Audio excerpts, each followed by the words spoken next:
Red triangle.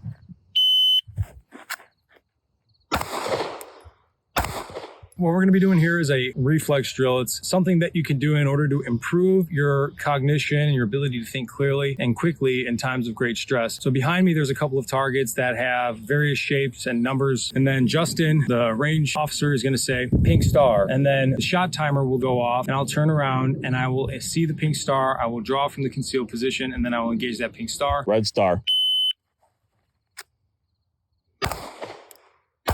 And you can grow in level of complexity however you see fit. Say 10 plus 10, and then the shooter needs to turn around and look for a target that says 20. You can go like a Simon Says game, like orange square, red circle, yellow triangle, and then they need to engage in that order. And you can build out that level of complexity more and more as you get better and better. Keep in mind that the most important thing is not speed, but is actually shooting accurately. Shooting fast, but inaccurately doesn't really do us much good unless we're talking about suppressive fire, which we're not. We're talking about well-aimed, self-defensive shots. 10 plus 3.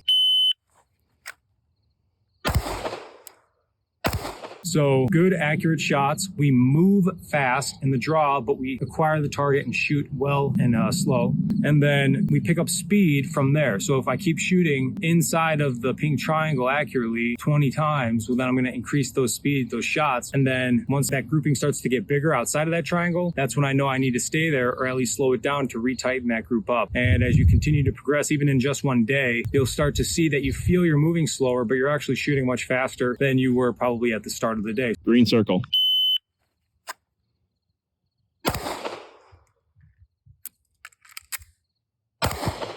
So a couple things to keep in mind is that when you're turning around, you're either dropping your left leg back in and then identifying the target, or you're swinging your right leg out to identify the target.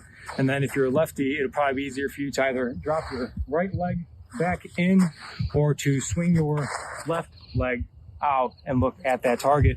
You don't want to move your feet around too much. Now also notice when I'm drawing my firearm, I'm exposing it as I'm turning around, but I'm not actually pulling out the holster flagging everybody. So I'm exposing it, and then now that I'm faced towards my adversary, this is when I'm actually drawing that firearm. So a couple of things to keep in mind if you're doing this: make sure that you're turning around, identifying that target, and then drawing from the holster and pointing downrange only when your body is oriented towards the target or the adversary downrange. Green triangle.